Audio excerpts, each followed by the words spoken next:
오늘 우리에게 주시는 하나님 말씀은 마태복음 15장 8절 9절입니다.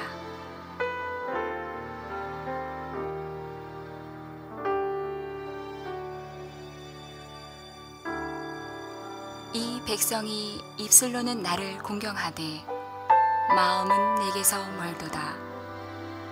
사람의 계명으로 교훈을 삼아 가르치니 나를 헛되이 경배하는도다 하였느니라 하시고. 아멘.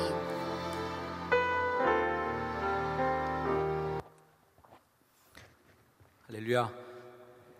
오늘도 예배자로 이 자리에 서신 여러분 한 분 한 분을 다시 한번 주의 이름으로 사랑하고 축복합니다.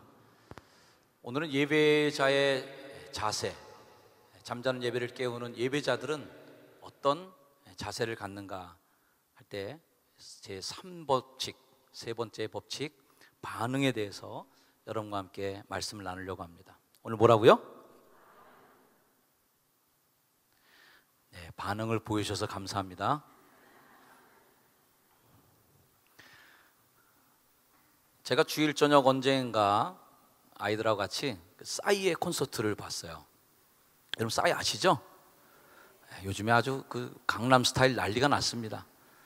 미국에서도 그렇게 인기가 많다네요. 한국인 가수로서 아주 미국에서 빌보드 차트에도 10위권에 올라가는 놀라운 성적을 냈답니다. 그리고 외국에 있는 해외 동포들한테 여러 가지 이야기들을 이렇게 인터넷 매체를 통해서 듣게 되는데요. 싸이 때문에 미국에서 아주 한국인의 위상이 부쩍 올라갔답니다. 솔직한 언행들, 그리고 아주 겸손한 모습들, 그리고 대한민국 만세 이렇게 외쳐대는 그의 그 언행에 통해서 젊은이들이 많이 열광하고 있다네요. 싸이가 뜨기 전에 아마 했던 콘서트 장면을 싸이가 뜬 다음에 MBC에서 방송을 하니까 아마 이 방송이 굉장히 인기가 많이 있었나 봐요. 싸이 콘서트를 우리 딸과 같이 이렇게 보면서 그런 얘기를 딸에게 했습니다. 야, 예배 때 저렇게 하면 어떻겠냐? 저 예배가 저렇게 돼야 되는 거 아닌가? 3만 명이 모였어요. 3만 명.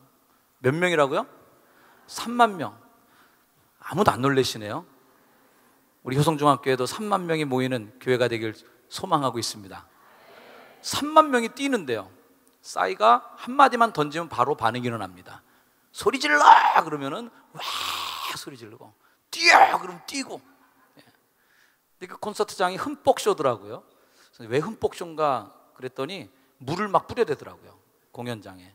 한여름에 하니까 덥지 말라고도 뿌리기도 하고, 또 뭔가 이렇게 좀 물을 뿌리고 막 적시면 또 사람들에게 일탈에 대한 어떤 충족도 되는 것 같은 마음이 듭니다. 그래서 막 계속 살수차 같은 걸로 저는 비 오는 날 공연하는 줄 알았더니 그게 아니고 물을 그렇게 뿌려대는 거예요. 사람들이 비옷 입은 사람도 있고 물에 쫙 젖어갖고 그렇게 노래 열중하고 열광하고 있더라고요. 그래서 제가 생각했어요. 우리 교회도 이게 스프링클러가 터져갖고 여기서 물이 막 지금 쏟아지고 있으면 집에 안 가고 계속 성령이여 임하시옵소서 이렇게 찬양할까, 아니면은 에이씨 그러고서 집에 돌아갈까 생각했습니다. 옆에 분에게 물어보세요. 갈 거예요? 어떨까요? 가실 거예요? 저는 싸이를 보면서 목사 입장에서 보니까 야, 저 교주구나. 교주, 싸이 교회 교주구나. 예배자들 3만 명의 예배자들이 일사불란하게 움직이고 뛰는데 정말 장관이었습니다. 아, 저 에너지가 어디서 나오는 걸까? 부러운 마음이 들었어요. 여러분, 왜 모든 토크쇼, 뭐 개그 콘서트, 그다음 심지어는 주부들 잘 보시는 아침마당에 그 사회자 둘이서 MC랑 같이 초대 손님하고 그냥 얘기하면 되지, 왜 거기 꼭 아르바이트 아줌마들이 나와 계셔야 되는가? 무슨 부녀회, 아파트 무슨 부녀회, 이렇게 해서 아주머니들 한 20, 30명이 앉아서 계속 하는 일이 뭐예요? 그분들이 하는 일은 반응을 보여드리는 일이에요. 그래서 이 강의하는 분이 조금 웃기지도 않는데도 깔깔대고 웃어드립니다. 그리고 반응을 보여주고 야유를 보내주기도 하고 우 해주고. 여러분, 개그 콘서트에서 그 개그맨들이 그 개그 콘서트에서 공연하는데 관객들이 반응이 없이 그냥 무대 세트, 그냥 세트 무대에서 그냥 썰렁하게 자기들끼리 모여 앉아갖고 그 개그 콘서트를 녹화하고 있다면 여러분 반응이 어떨 것 같습니까? 그 개그맨들이 이렇게 웃길 수 있을까요? 그렇게 에너지를 분출하면서 그 개그 콘서트를 할 수 있을까요? 안 되는 거예요. 그래서 하다못해 조그만 토크쇼에도, 아침마당에도 강사가 나와서 강의할 때 웃어줄 수 있는 사람, 반응을 보이는 사람, 리액션을 계속 보여주면서 환호도 해주고 웃어주고 하는 분들이 필요한 겁니다. 반응인 거죠. 우리는 하나님 앞에 어떻게 반응할까요? 예배는 한마디로 정의할 때 하나님을 향한 반응이죠. 저는 예배에 대해서 말씀을 전하면서 우리 교회 성도들이 예배의 주체적인 참여자가 될 뿐만 아니라 그냥 관객의 수준이 아니라 이제는 여러분들이 주님을 관객으로 놓고 여러분들이 주체가 되어서 열정과 힘 있게 역동적인 예배의 참여자가 되달라고 부탁을 드렸습니다. 할렐루야. 오늘 여러분이 찬양하는 그 모습은 충분히 주인공이 되기에 합당한, 여러분들이 여기 보시는 하나님을 향해서 뛰고 기뻐하며 여러분이 목소리를 다해서 가장 아름다운 목소리와 최고의 연주 실력을 가지고 하나님께 공연을 펼쳐드리는, 하나님 앞에 기쁨을 드리기 위해서 재롱잔치를 여는, 하나님께 영광을 돌리기 위해서 사력을 다해 찬양하는 여러분의 모습을 유감없이 보여주셨습니다. 할렐루야. 효성중학교 예배자들을 사랑하고 축복합니다. 하나님은 분명히 채널을 다른 데로 돌리지 않으시고, 할렐루야, 여기에 채널 고정하고 계신 줄로 믿습니다. 효성중학교 채널 고정, 아멘. 시청률 올라가고 있습니다. 지금 천국에서, 천국의 모든 천군 천사들이 효성중학 채널에 채널 고정하시고 보고 계실 줄로 믿습니다.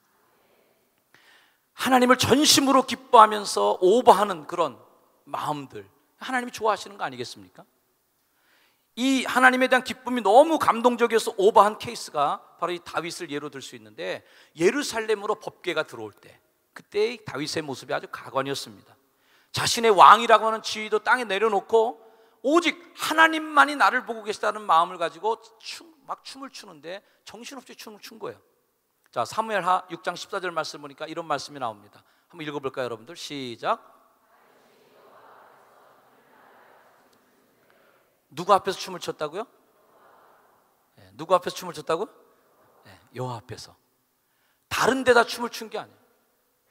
하나님 앞에서 춤을 추니까 그 춤이 나오는 거예요. 우리 찬양대 하시는 여러분들, 성가대 하는 분들도 하나님 앞에서 부른다고 부를 때 우리가 어떻게 함부로 할 수 있겠는가? 여러분들 연주와 노래와 찬양, 이 모든 것들이 하나님 앞에서 드려지는 찬양이 되길 주여는 축원합니다. 다윗이 미쳐버린 거예요. 하나님 앞에서 힘껏 춤을 췄다는 거예요. 그냥도 아니에요. 힘껏 춤을 췄다. 힘을 다하여 춤을 추는데, 자, 이렇게 춤을 추는 그 광경을 보는 또 다른 시각이 있었습니다. 미갈이었죠. 16절 말씀. 여호와의 궤가 다윗성으로 들어올 때에 사울의 딸 미갈이 창으로 내려다보다가 다윗 왕이 여호와 앞에서 뛰놀며 춤추는 보고 심중에 그를 어떻게 했다고요? 업신여기더라. 오늘 찬양하는데 여러분들, 성령이요 이 맛이 없었어. 옆에 있는 분이 뭐야, 오바해, 왜 난리야 이렇게 해? 좀 그냥 점잖게 좀 예배를 좀 보지, 그 난리를 쳐야 되나? 이렇게 하나님 앞에 그냥 좀 편안하게 예배 주면 안 되나? 이렇게 서서 해야 되나? 관절염도 요즘 도져서 죽겠는데, 고관절 아파 죽겠는데 자꾸 일어나라고 그러니 좀 힘들어 죽겠다. 심중에 그를 업신여기니라. 하나님 앞에 감동하는 우리들의 모습이 또 어떤 분들에게는 업신여겨 보일 수도 있겠다. 여러분은 예배에 대해서 어떤 반응을 보이고 계십니까? 다윗의 반응입니까? 아니면 미갈의 반응입니까? 다윗은 미갈에게 그렇게 꾸지람을 듣고 자기 부인에게 이렇게 변명을 하고, 변명이 아니라 이렇게 항변을 합니다. 다윗이 미갈에게 대답하였다. 그렇소, 내가 주님 앞에서 그렇게 춤을 추었소. 주님께서는 그대의 아버지와 그의 온 집안이 있는데도 그들을 마다하시고 나를 뽑으셔서 주님의 백성 이스라엘을 다스리도록 통치자로 세워주셨소. 그러니 나는 주님을 찬양할 수밖에 없어. 나는 언제나 주님 앞에서 기뻐하며 뛸 것이요, 내가 스스로를 보아도 천한 사람처럼 보이지만 여러분, 다윗이 4차원이 아닙니다. 남은 어떻게 하는지도 그냥 관심도 없이 자기 혼자 미쳐갖고 말이죠, 그렇게 안중에도 없이 돌아다니는 사람이 아니에요. 자기가 하면서도 야, 이거 아니지, 이거 이상해, 나 이러면 안 되는데 생각했단 말이에요. 다 생각이 있어요. 다윗도 자기가 하면서도, 이렇게 설교 중에 이런 험한 말씀 정말 안 되는데 한 번만 쓰겠습니다. 자기가 하면서도 쪽팔려 죽겠다.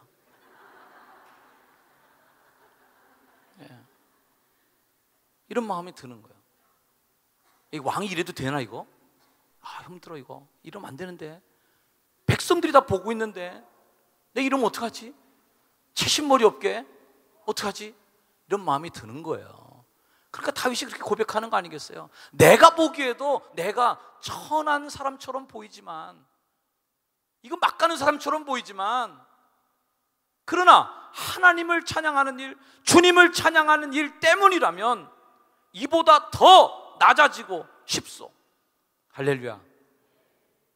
여러분, 우리가 하나님께 예배하는데, 우리 자식하고 같이 예배를 보는데, 엄마 오버하지 마, 아빠 주책 떨고 있어, 왜 그래? 그렇게 하더라도 주님을 찬양하는 일 때문이라면 이보다 난 더 낮아지고, 할렐루야. 여러분들이 목사님 왜 이렇게 채신머리 없이 이제 머리가 허해지시고 이제 50이 넘어가시는데 참으셔야 되는데, 그러더라도 주님을 찬양하는 일이라면 이보다 더 낮아지고 싶소. 할렐루야. 하나님께 예배하는데 더 난리치고 싶고, 하나님께 예배하는 데는 늙은이 젊은이가 아니라 자녀들은 예언할 것이요 아비들은 꿈을 꾸고 젊은이들이 환상을 보는 이 일에 어떻게 젊은이와 늙은이가 구분이 되고, 예배하는 일에 어떻게 자녀와 아비가 구분이 될 수 있겠습니까? 할렐루야. 더 낮아지고 싶소. 그래도 그대가 말한 그 여자들은 나를 더 존경할 것이요. 한마디 마지막 남겨요, 다윗이. 그래도 나 인기 좋다? 이렇게 이제 부인은 그걸 갖다가 말이죠, 뭘 그래, 그래서 막 부인은 바가지를 긁지만, 야, 나 그래도 나가면 인기 좋아, 왜 그래? 그러고선 한마디 던진 것이 마지막 말입니다. 자, 사랑하는 우리 예배자 효성중학교 성도 여러분, 예배는 만남입니다. 할렐루야. 같이 따라합시다. 예배는 만남입니다. 만남은 만나고 있는 대상에게 반응을 보이는 것부터가 만남의 시작입니다. 제가 어디서 우스운 얘기를 들었어요. 20년 만에 동창들이 만났대요. 그래서 동창들 만나다 몇 시 어디서 만나서, 그래서 다 모였답니다.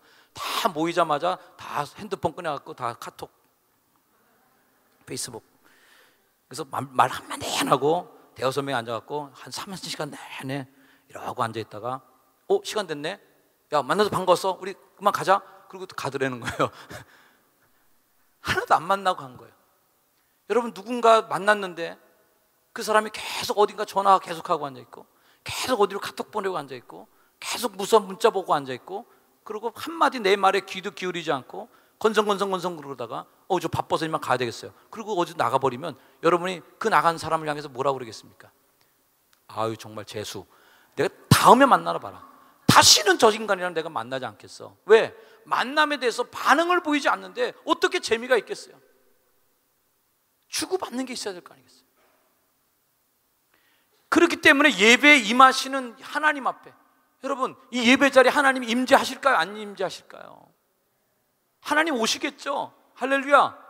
이것도 안 믿어지시는 분은 예배에 반응할 필요가 없어요. 하나님이 안 오시니까. 그러나 하나님이 이 예배 자리에 우리의 예배를 받으시고, 아멘, 우리 찬양을 받으시고, 할렐루야, 우리가 부르는 이 찬양과 제사를 하나님 받으신다고 여겨진다면 우리가 해야 될 게 뭐예요? 반응을 보여야 된다, 그분에게. 그래서 예배에 임하시는 하나님께 반응을 보이지 않는 것은 심하게 얘기한다면 하나님을 모독하는 것이다. 상대방을 생무시하는 거예요. 여러분, 그러지 않겠습니까? 예수님은 반응을 보이지 않는 사람들에게 탄식하면서 이렇게 말씀하셨어요. 비유하건대 아이들이 장터에 앉아 서로 불러 이르되 우리가 너희를 향하여 피를 불어도 너희가 춤추지 않고 우리가 곡을 하는데 너희가 울지 않았다함과 같도다. 뭐 장난을 쳐도 재미가 있어야지. 술래잡기를 하는데 재미가 뭐예요? 도망치는 애는 길을 쓰고 숨어야 재밌는 겁니다. 도망쳐야 될 놈이 멀쩡한 데 서 있어 갖고서 하나 둘 셋 넷 다여서 일곱 여덟 무 좀 갖고 싶어서 무 갖고 싶어서 딱 찾으니까 거기 딱 서 있어. 너 왜 거기 서 있어? 야, 숨는 것도 귀찮아. 이 나이에 숨어야 되겠냐? 내가 술래할게. 이러고 있으면 재미 확 없어지는 거예요. 기를 쓰고 숨을 때 찾으려고 막 뒤지고 다니면서, 그러고 나서 누가 빨리 뛰냐 해서 야도 한번 하려고 그 난리를 치면서 게임이 재밌어지는 것입니다. 술래가 됐는데 찾질 않아. 야, 나 이제 못 찾겠다. 다시 한번 술래할게 하니까 다 나와 다시. 이러고 있으면 재미가 하나도 없는 거예요. 하나님이 이 예배를 통해서 여러분과 재미있게 축제를 즐기고 싶어 하세요. 할렐루야. 반응을 보이는 사람을 하나님이 찾고 계시다는 말이에요.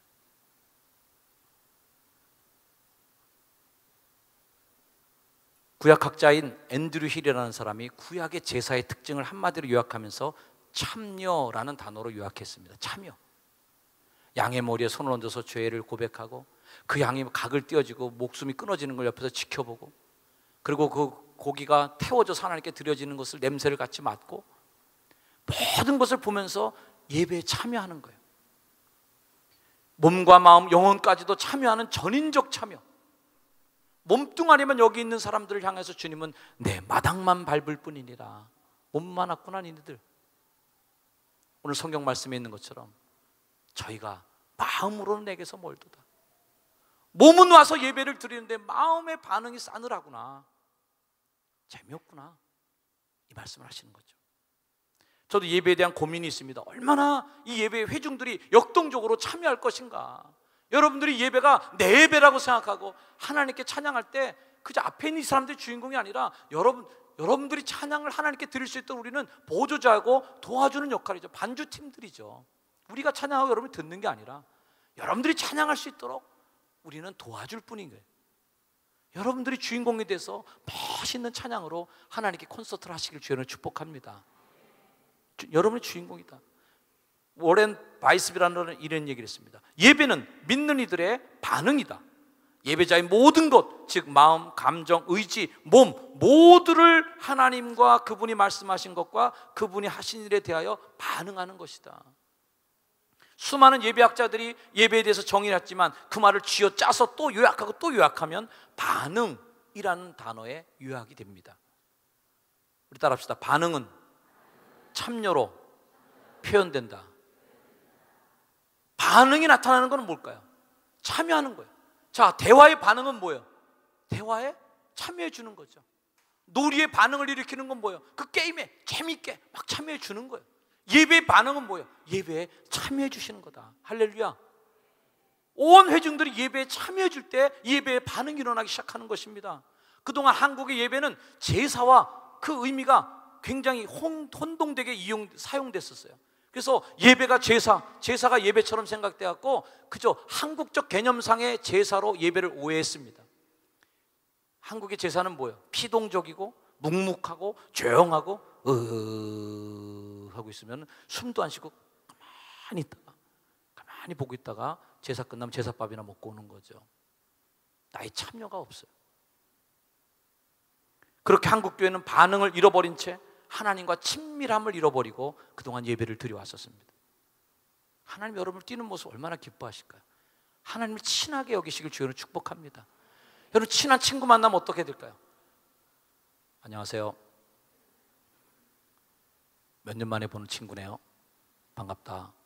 이렇게 하면은 그 친구가 얘가 나를 그동안 별로 안 좋아했구나. 왜 반응이 안 나오니까. 친한 친구 만나면 어떨까요? 야 이씨! 남자들은 주로 욕부터 하죠, 그죠? 야 이 XX야. 그런 다음에 어깨 두들기고 말이죠. 여자들 같은 경우는 막 주먹으로 때리죠. 그러면서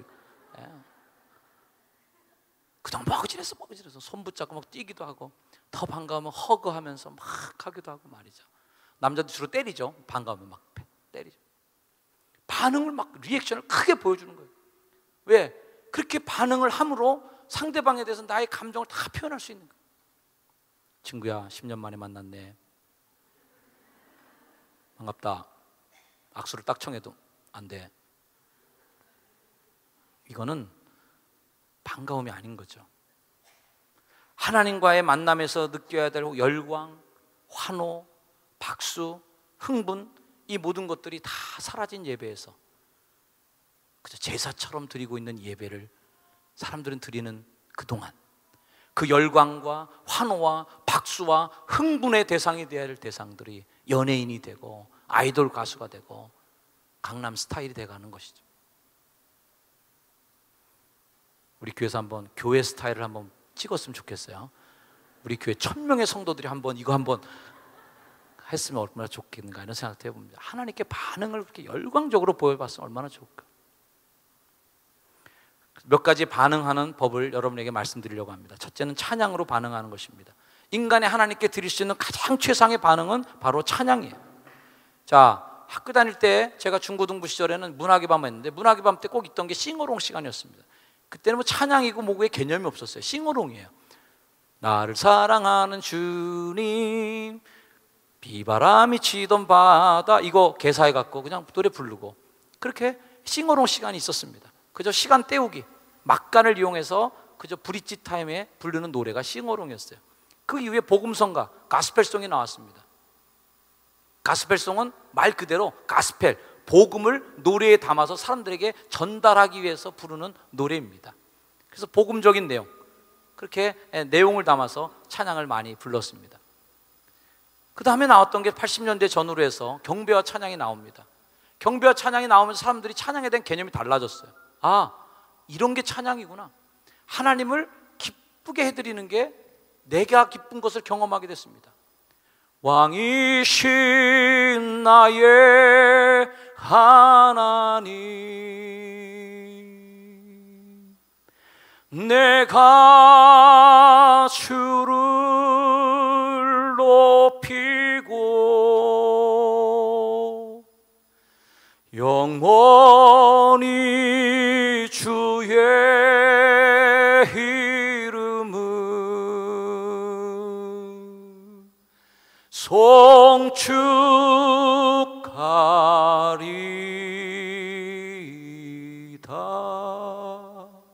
아멘. 이 찬양을 부르는데 아유 감사합니다. 설교 시간에 박수 받기 처음입니다.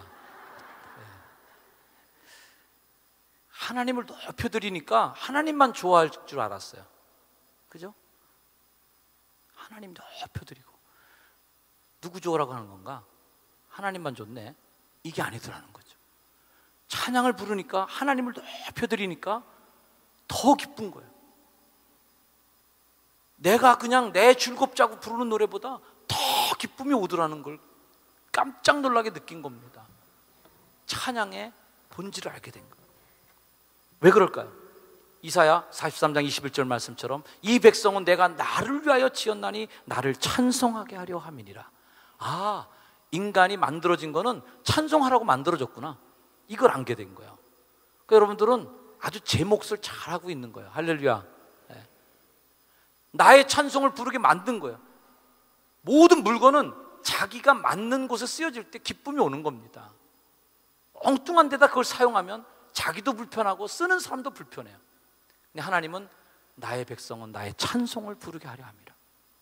여러분들은 그 찬송하는 제사 역할을 잘 감당하길 주여로 축원합니다. 이거는 비단 성가대만의 문제가 아니다. 여러분들도 함께 그 찬양의 제사를 감당하시길 주여로 축원합니다. 그렇게 하니까 너무 즐겁다는 거죠. 아, 하나님께서 이걸 선물로 주신 거예요. 큰 음성으로 이르되 죽임을 당하신 어린 양은 능력과 부와 지혜와 힘과 존귀와 영광과 찬송을 받으시기에 합당하도다. 할렐루야.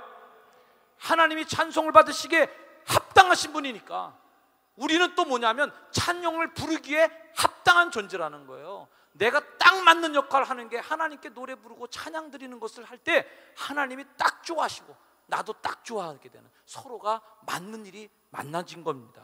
찬양이 잘못되고 잘되고 하는 것은 화음이 잘 맞거나 연주가 훌륭한 것이 아니에요. 찬양의 성공인 여부는 찬양의 대상인 하나님이 얼마나 내가 자랑스럽게 여기고 하나님 얼마나 내가 칭찬할 만한가인 것입니다.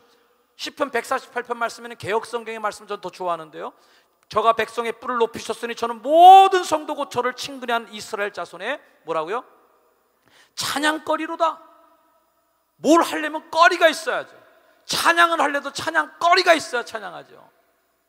이 거리가 많아지기를 주여는 축원합니다. 하나님 경험이죠.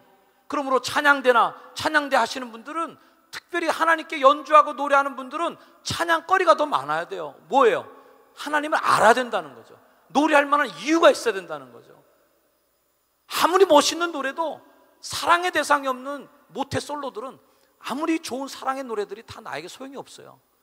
그러나 연인이 생기고 사랑하는 대상은 생기면 무조건 달려갈 거야. 그 이상한 노래도 막 감동이 몰밀듯 오는 거예요. 태평양을 건너 대서양을 건너 막 가는 거예요. 그냥 감동이 막 오는 거죠. 여러분, 골리앗이 이스라엘의 하나님 여호와를 모욕하고 있을 때, 야 니네 하나님 화장실 갔냐? 이러고서 막 모욕하고 있는데, 그 하나님을 모욕하는 말에 완전히 피가 거꾸로 솟은 한 소년이 있었으니 이름하여 다윗이 있었습니다. 다윗은 찬양받기 합당하신 하나님이 모욕당하고 욕먹는 것을 볼 때 피가 거꾸로 솟았습니다. 그래서 골리앗과 내가 헤비급, 라이트급인지도 개념도 없었고, 적의 장비와 내 장비가 얼마나 차이가 나는지, 승률은 얼마나 되는지, 승산 있는 게임인지는 관심도 없이 오로지 여호와 하나님을 모욕하는 너에게 내가 나간다 하는 마음으로 나갑니다. 그리고선 골리앗과 싸우게 됩니다. 자, 다윗이 골리앗과 싸울 수 있는 힘이 어디서 나왔을까요? 그는 양을 뺏어가는 사자, 양을 뺏어가는 곰들과 맞서 싸우면서 자신의 물맷돌로 그 곰과 사자를 무찌르면서 하나님을 경험합니다. 그의 모든 시편의 글들은 다 삶에서 하나님을 만난 거리들이에요. 저는 나의 피난처시여 저의 산성이시여 나의 피할 바위시여. 어느 날 적군이 포위를 좁혀오는데 숨을 곳이 없지, 은폐물이 없는데 피할 바위가 하나 있어서 그 뒤에 숨어 있다가 간신히 목숨을 건집니다. 그날 집에 와서 시를 씁니다. 주님은 나의 피할 바위시여. 어느 날 화살이 날라오는데 방패에 딱 맞더니 그 화살이 자기를 뚫지 못했어요. 주는 나의 방패시여, 주는 나의 산성이시여, 피할 바위시여, 주는 나의 목자시오. 내가 부족함이 없으려다. 내가 양 키워보니까 나만 있으면 양들은 다 편하게 지내더라는 거예요. 경험하는 거예요. 경험하니까 노래가 나오고 찬양거리가 많아지는 거죠. 사랑하는 여러분, 찬양거리가 많아지기를 주님을 축복합니다. 세들백교의 릭 로렌 목사님께서 이런 말씀을 노래에 대해서 했어요. 우리의 사랑을 표현하는 가장 좋은 방법 중 하나가 바로 노래다. 왜냐하면 음악은 우리의 마음에서 흘러나오기 때문이다. 그래서 세상에는 수많은 사랑 노래가 있다. 기독교는 믿음을 노래로 표현한다. 왜? 왜냐하면 기독교는 단순히 종교가 아니라 연애 사건이기 때문이다. 우리를 너무 사랑하셔서 하나님이 아들의 목숨까지 주신 하나님과의 사귐이다. 그래서 하나님께서 우리와 사랑을 회복하기를 간절히 원하신다. 그래서 노래와 찬양보다 더 하나님의 임재와 사랑을 느끼게 해주는 것은 없다. 성경은 너무나 많은 곳에서 우리에게 노래하라고 그럽니다. 에베소 5장 19절 말씀에 시와 찬송과 신령한 노래들로 서로 화답하며 너의 마음으로 주께 노래하며 찬송하며. 화답. 오늘 주보 칼럼에도 써 있었지만 이유정 목사님 지난주에 오셨어요. 우리 함께 예배를 드렸습니다. 여러분이 핸드폰 세레모니를 이렇게 하는 것을 이 목사님께서 느끼시는 것이 에베소 5장 19절 말씀이에요. 서로 화답하며, 화답해 준 것이요. 오늘 우리가 부르는 찬양 중에도 주의 선하심, 여러분들이 화답해 주는, 인자하심이, 여러분들 화답해 주시는 거예요. 다시 한번 해볼까요? 주의 선하심, 인자하심이. 이렇게 주고받으니까 좋잖아요. 화답. 하나님이 아들을 이 땅에 내어주시니까 우리들이 하나님 고맙습니다, 하나님 찬양합니다, 반응을 보여주고 화답해주는. 한국의 전통 노래 중 뭐 쾌지나 칭칭나네라든지 이런 노래도 있습니다. 쾌지나 칭칭나네 하나가 매기면 많은 사람들이 쾌지나 칭칭나네 주고받는, 그런 주고받는 노래들이 대부분 노동가들이에요. 일할 때 힘드니까 어허야디야 그러면 뱃노래 같은 거, 노를 지는데 힘든 거예요. 어야디야 그러면 사람들이 어야디야 그래서 주고받고 서로 매기고 받으면서 힘낼게요, 힘낼게요, 이런 마음. 서로 화답해. 그 에너지가 서로 충전되는 거죠.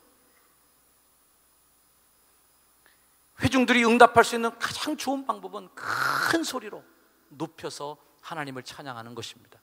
모르는 찬양이 나올 때도 겁내거나 소외감을 느끼지 마십시오. 참여하면 노래가 저절로 되는 걸 저는 경험했습니다.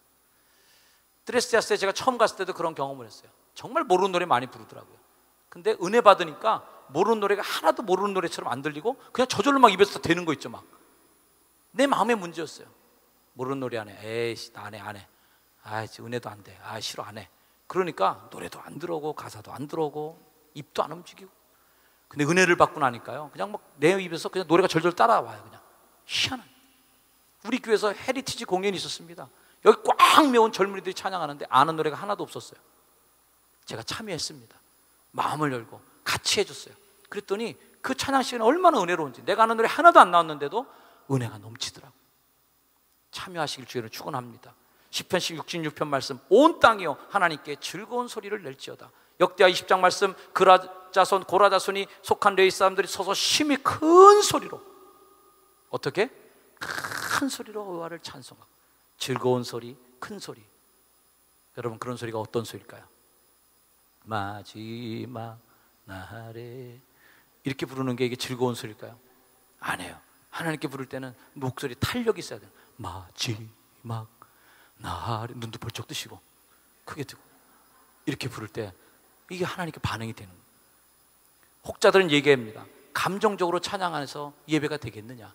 사람들의 감정만 흥분시키는 예배가 예배겠느냐? 저는 또 반문하고 싶어요. 그러면 내가 기분 나쁜 예배가 하나님 기분 좋아하시겠냐? 내가 시큰둥하고 내가 재미없어 죽겠는데 하나님이 그 예배를 즐거워하시겠느냐?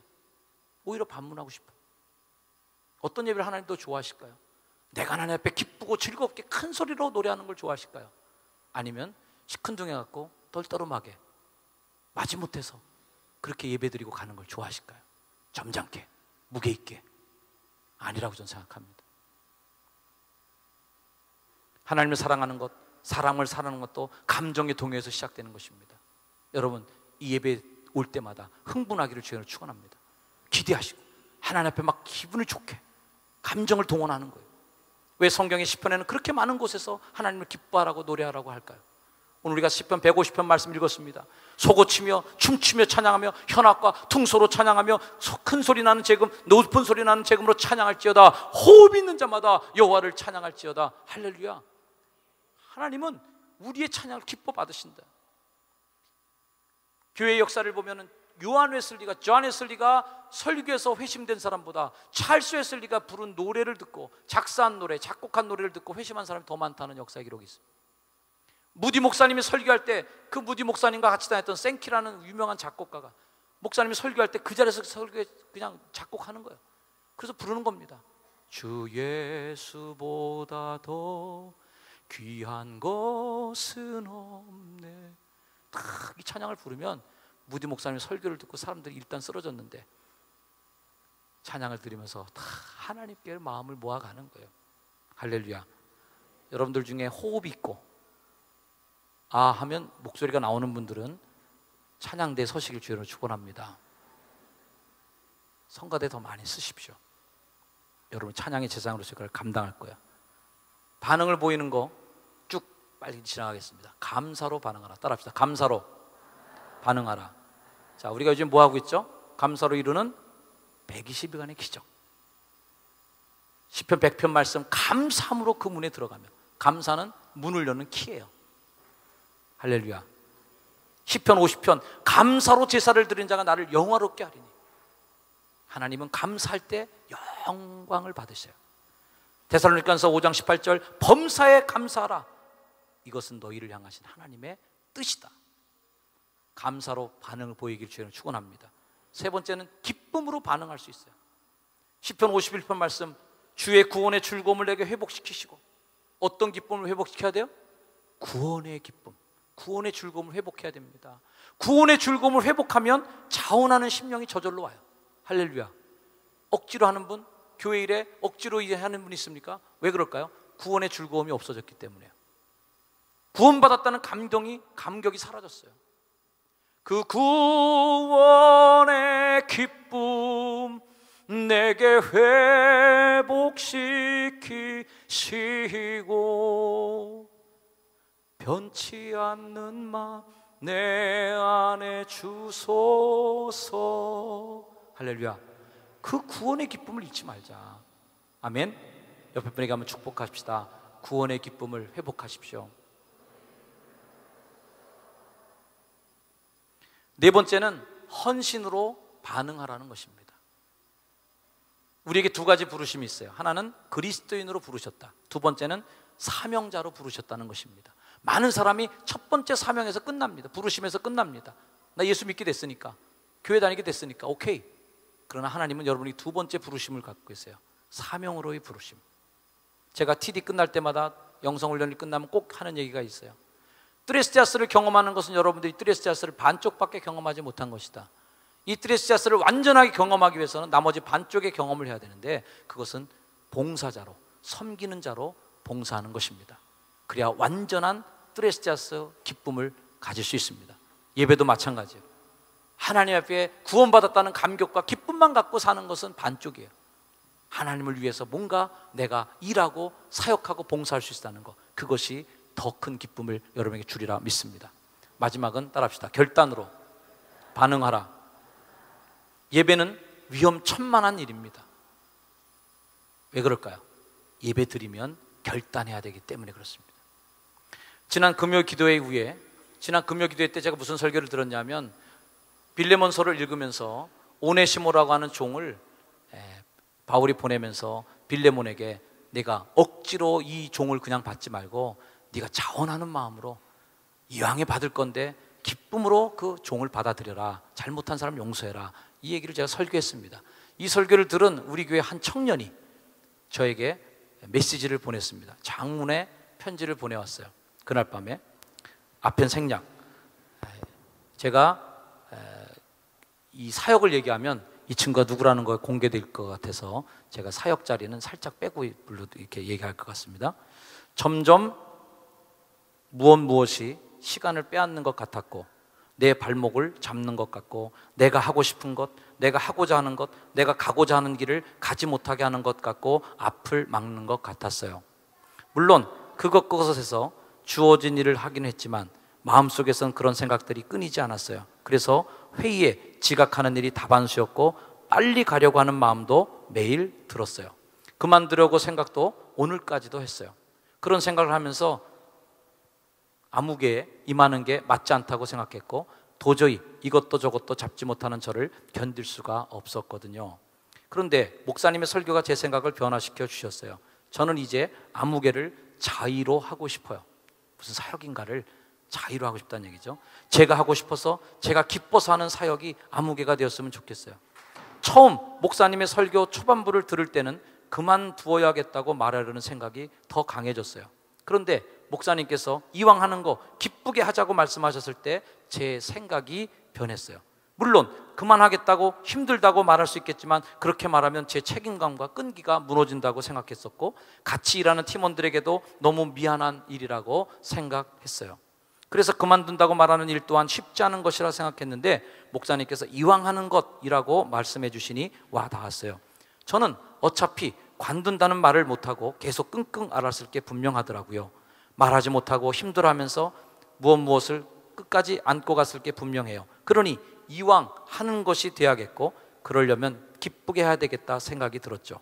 더 이상 힘들거나 머리 아파하거나 밤새 고민하고 부정적인 생각들로 가득 채워서 암흑에 임하지 않고 자의로 정말 기쁘게 일하고 싶다는 생각을 가졌어요. 어찌됐든 이 일은 하나님께서 저를 통해 하시고자 하는 일인 것 같아서 더 그런 생각을 갖게 되었어요. 목사님, 저의 생각을, 제 멘탈을 변화시켜 주시는 설교 말씀 너무 감사합니다. 중략. 제가 글을 쓰는 게 부족해서 제가 가진 생각 그대로 똑바로 전달이 되었는지 모르겠어요. 부끄럽지만 오늘 설교에 큰 은혜를 받아서 이렇게 용기 내어 메시지 드렸어요. 긴 글 끝까지 읽어주셔서 감사합니다. 약속드린 거 꼭 지켜 행하는 효성중앙 청년 아무개가 될게요. 목사님 너무너무 사랑합니다. 그리고 항상 감사합니다. 아르바이트 때문에 금요기도회를 항상 놓쳐야만 했던 저에게 아르바이트를 관두고 나올 수 있는 금요기도회는 너무나도 삶의 원동력이 되고 비타민이 되네요. 또 목사님 말씀에 갈급해 있는 저를 숨쉬게 합니다. 항상 좋은 말씀 너무 감사드리고 다시 한번 목사님 너무나도 사랑합니다. 평안한 밤 되세요. 저는 예배가 얼마나 위험한지를 이 청년의 글에서 알 수 있어요. 이 청년은 그 무엇인가의 그 일이 굉장히 삶에 힘든 일이었고 그 시간을, 그 에너지를 그곳에 드린다는 것이 마음에 큰 부담을 느꼈습니다. 그리고 그 일을 관두려고 마음의 결심을 하고 있었던 중이었습니다. 그런데 그 친구가 불행하게도 그날 그 예배에 참석한 거예요. 그리고 이 친구는 그 일을 다시 또 하게 되었습니다. 결단하며 반응을 보인 것입니다. 예배를 드리고 나서 변화가 되기 시작한 거예요. 이게 예배입니다. 예배가 끝나고 변화되어서 나가야 되는 거죠. 예배는 그러므로 위험천만한 일이다. 왜? 하나님 앞에서 약속하고 가야 되기 때문에. 하나님의 음성을 듣고 하나님이 나에게 뭘 원하는지를 듣고 가는 시간이기 때문에 위험한 일이단 말이에요. 여러분, 예배가 위험한 일입니까? 아니면 그냥 또 그렇게 뭐 또 목사님 좋은 말씀 하나 하셨지, 그리고 떠나버리는 예배입니까? 여러분, 하나님 앞에 어떤 반응을 보이십니까? 우리는 어떤 반응을 하나님께 보여드려야 될까요? 우리 잠깐 기도하겠습니다. 주님, 내가 예배에 반응하게 하옵소서. 예배를 드리고 났을 때 하나님 앞에 반응을 일으킨 결단이 나에게 있게 하여 주옵소서. 우리 그런 마음으로 조용하게 우리 한번 우리의 마음을 하나님께 내어드리면서 주님, 진정한 예배자로 하나님께 나아가길 원합니다. 우리 함께 기도하는 시간을 갖겠습니다.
하나님, 내가 예배자입니다.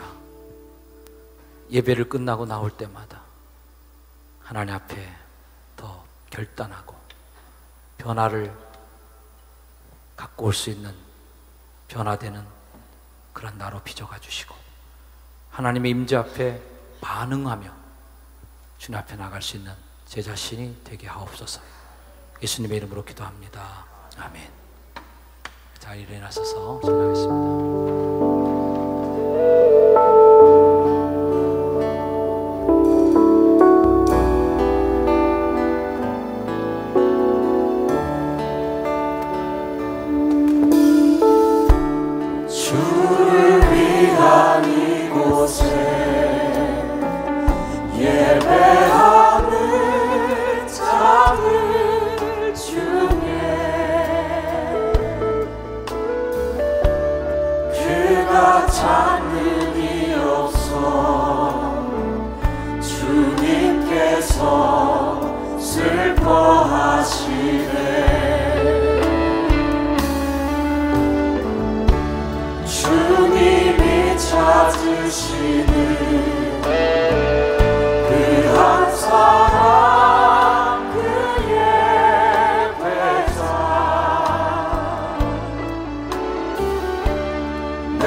절하네 그 어느 것도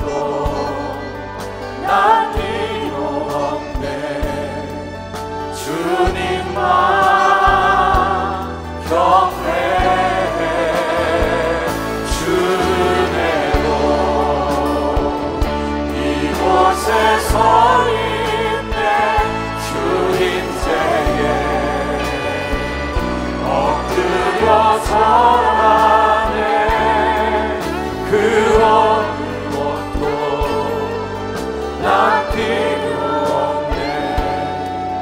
주님만 경배해.